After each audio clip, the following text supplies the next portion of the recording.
You know how it is when two people are getting married and they're taking their wedding vows, promise to love you forever in sickness and in health, for richer, for poorer. Well, it was man's turn and they were taking the wedding vows. And when the priest got to the point where he said, forsaking all other women, and the man was supposed to repeat after him, the groom burst out into laughter. Now, if you were the bride, what would you do at that point? Wouldn't you be thinking, it's like this man does not intend to forsake all other women for me? Relationship issues. I hope you don't carry them into marriage. I'll be taking a look at relationship issues much later on the show.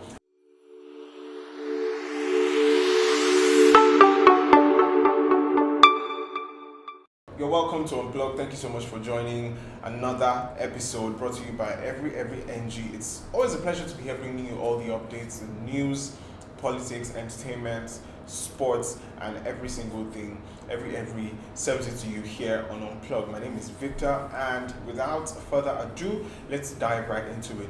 And we're starting with entertainment news, and Big Brother Naija Season 5 housemate Kiddwaya has landed himself another deal, and not just any other deal, but an international deal. Now, Kiddwaya seems to be pulling a lot of weight when it comes to these endorsements. He has landed a lot, or let me just say quite a few really juicy deals in the past with Under Armour. He has worked with Ciroc and a clothing brand as well. I mean, not small deals at all. Kiddwaya can be really proud of what he has achieved so far ever since he left the house. This time, this one is a partnership with Turkish Airlines. Yes, you heard it, Turkish Airlines. That is how massive it is. Well, congratulations to Kiddwaya, and more of that money in the bag to add to the money you already have in the bag. But you know what I mean. Congratulations. Okay, now let's talk Lilo. Lilo is not securing the bag this time around. Quite characteristic of her to be more focused on relationships than the money. She was giving out a bit of relationship advice. I don't know if I can even call it relationship advice. She had something to say about women and what kind of women men like, what kind of women men go after. And she said, don't be a good girl, right? Don't be a good girl. Be a bad B word, insert, just cover my mouth so you don't know what I'm trying to say. But she was like, don't be a good girl, be a bad B, and the men will run after you. I'm like, okay, I'm trying to understand this logic. Where is it coming from? Is it from personal experience or a generalization of some sorts? Well, I will not, put it to you that you should believe what she has to say. Like I always say, do whatever it is that works for you. But that is what Lilo had to say. Don't be a good girl. If you want the men to actually come after you, then be a bad girl. So it's up to you to decide whether you want the men chasing after you or you just want to be by yourself. Moving on, talking about men chasing women and leaving them and dumping them and whatnot. Davido is back in the news because of relationship issues. Of course, for a while now, it has been one crossroad or the other as regards his relationship with Chioma, and at some points we heard they're no longer together. We started seeing Chioma going out on dates with different men and so on and so forth. Well, now Davido himself has been spotted with another woman. He has already been sighted with her before. That is Mia Yafai, and this time they were not just holding hands like the last time. They were actually caught locking lips. I'm like, this is perhaps the end. This is maybe the last straw that actually breaks the camel's back, the relationship camel between Davido and Chioma. And people have, been saying all sorts of things, commenting and saying, wow, so Assurance was just another hit song. There was really no love about the entire thing. Well, you never know. They still have not said anything, but we keep watching and we keep updating ourselves, all right? Now let's move on from Davido. Let's talk Tony Lawani. Tony Lawani can be a bit controversial, and this time she was playing like one of the biggest controversy cards that she will ever play.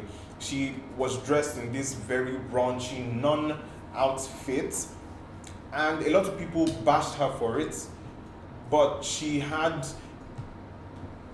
an even fiercer response for her critics. She was saying Nigerians have decided that they do not want to be liberated when it comes to fashion and making fashion statements and actually portraying things and whatnot. That you see a lot of foreign celebrities. She even mentioned the likes of Kim Kardashian, Beyonce, Rihanna, and when you see them dress up like this, they're like, oh, my role model, wow, looking so hot, looking so fine, this and that. But because it is a Nigerian lady like me, you come after me and start saying all sorts of nasty things about me. Even some of you pastors that are condemning, you are the ones who do the worst in your churches. Some of you who pretend to be holier than thou, this and that. She had a lot of blasting to do. She was obviously not going down without a fight. But then look at that outfit. Take a good look at it.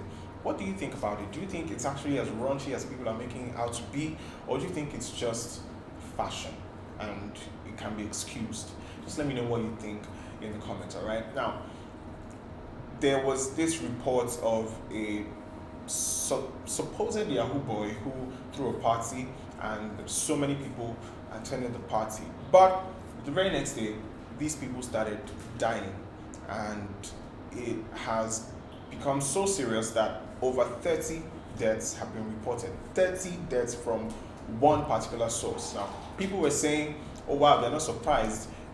Yahoo boys, people who do rituals, can use multiple people at the same time. But then, from another angle, we started hearing that even the guy who threw the party himself also died, and it was probably some people in his circle who do not like him so much that tried to set him up and whatnot. But it's really, really sad. I mean, on Twitter, somebody came and said that even his neighbor, friend, son, and child also died after eating from the party, and there are also suspicions that it might be food poisoning and whatnot. But really, really sad. It's still a mystery, and we're hoping that it can be uncovered soonest. Okay, now to some sad news still, and this time in Abuja, in the Kuje area of the FCT. Some gunmen stormed that particular area and abducted 4 people. It's bringing up serious concerns that even the capital of the country might not be safe. People are not safe wherever they are, not even right in the capital.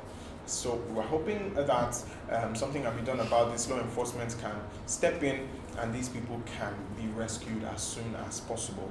And moving on, 200 Nigerians have been rescued from Saudi Arabia, evacuated. I will not use the word rescue. They were evacuated from Saudi Arabia, and we're still expecting more evacuations to take place.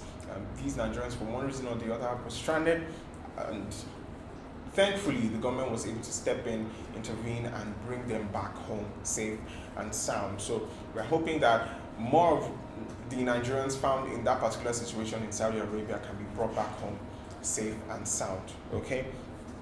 Now the President Muhammadu Buhari, is going to be traveling out of the country pretty soon to the United Kingdom. He has to undergo his routine medical checkups, but then Nigerians are raising concerns because the last time we heard that he was traveling out of the country for medical checkup, he was away for such a long time, over 100 days. In fact, people were beginning to ask the question, where is our president? That was when all sorts of theories and suspicions, just came up because we could not find our president. That's when people were saying he probably died and one thing or the other was going on in Aso Rock.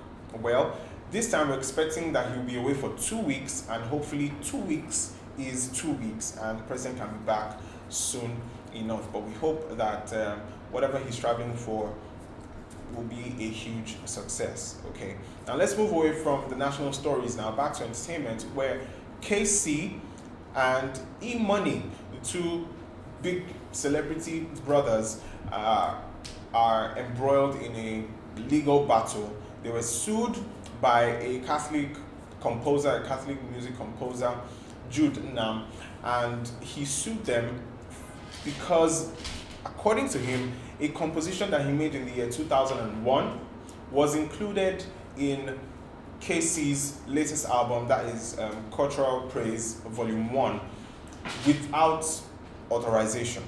So dragging them to court, Casey being the artist and E-Money being the record label owner, dragging them to court, claiming copyright infringements and all of that. As this story develops, we'll definitely keep you in the know. Now let's move over to the movie industry. Ghana, first of all, there is this movie director in Ghana, his name is Ola Michael. He made some very, very surprising confessions. They are confessions because he actually confessed to doing something that a lot of people would consider a bad thing. Now, he is a movie director, and he said that he does actually demand sex from budding actresses before giving them movie roles. And he says that is what 70%, according to him, of movie directors in the industry actually do. That they demand for sex in exchange for roles, and it's like a cycle. For example, one actress comes up to him and wants to kickstart her career, and he says, "Okay, you have to do this before I give you the role." And she gets the role, she does well in the movie. Another director places a call to him and says, "Wow, that lady you used in that movie is really good. What's her name? Can I get her contact?" Then referred to the next director. The next director does the same thing to get her another role, and it's a very terrible cycle. It was so very nasty to hear. And the fact that he's admitting, I'm wondering, okay, what exactly is going to happen? Now, as if that was not enough, a Ghanaian actress, up and coming, actually confirmed this and said this is actually what they do. That even when she tried to audition for roles and all of that, one director asked her for the same thing, but she refused. And she said that is what exactly is going on in the movie industry there in Ghana. And the question I am asking is, what is going to be done about it? What do you think should be done about it? Let me know in the comments. Moving on, back to Nollywood now. Anita Joseph has called out, nobody in particular this time, but according to her, there are actually people in the Nollywood movie industry who use charms. She was actually crying out for her life, so to speak, because she felt that people who are going after her with charms, and she was saying that they should stop it. It is unhealthy, dirty competition. It's absolutely unnecessary for you to do that. And Yo Edoche was in the comments, and he was saying he even knows somebody who has been patronizing one particular native doctor for over 15 years, and the man has not died, because Anita Joseph was saying something like, if it's not by God, it's going to fail, your native doctor is going to die, and this and that. Well, Anita Joseph is making a point. It is unhealthy competition, and it has to stop. You do not have to go through any dirty means if you actually have some real talent. That's how I see it. Well, moving on now, let's talk something on the foreign scene. And Lil Nas X has been trending for days now, about 5 days. For those of you who might not remember him, he's the one who sang the song Old Town Road. And he dropped the song Montero, Call Me By My Name. And he released the video alongside. Now that video has done over 41 million views in the last 4 days. But it was very, very dark and was actually devil themed. It was a satanic looking video. As if that was not enough, Lil Nas decided that he was going to brand footwear alongside the theme of that particular song. So he got into a partnership with a company known as Mischief, got Nike Air Max shoes and customized them, not just with the entire theme of the song and everything, but also got drops of blood from staff of Mischief, one drop in each pair of the shoes. How darker can it get? How much darker can it get from there? Well, Nike has come out to sue Mischief for this particular move. They're suing them for copyright dilution, copyright infringement, and the fact that they have no hand whatsoever in that. They're not accepting to be part and party to this particular move by Lil Nas and Mischief. But I am curious to know, would you buy those Satan shoes, as they are called? Would you? They actually look good though. I mean, black and red. very good color combination. But would you use shoes like that? As the story develops, we'll let you know how it plays out between Lil Nas, Mischief, and Nike. But now let's move on to sports, where a referee, Danny McKelly, has apologized to Cristiano Ronaldo and Portugal for the errors in officiating that were made in the game between Portugal and Serbia. Remember, I said it yesterday that Cristiano Ronaldo actually scored a goal, but the goal was not given because, according to the referees, the ball had not crossed the line, even though replays showed clearly that the ball crossed the line. And the referee has come out, admitted his mistakes alongside his assistant referees. And, well, that doesn't change the scores, but maybe the apology would suffice for a bit, okay? And moving on, Sergio Aguero, Manchester City star, has been at the club for over 10 years, but yesterday he announced that he's going to be leaving Man City at the end of the season.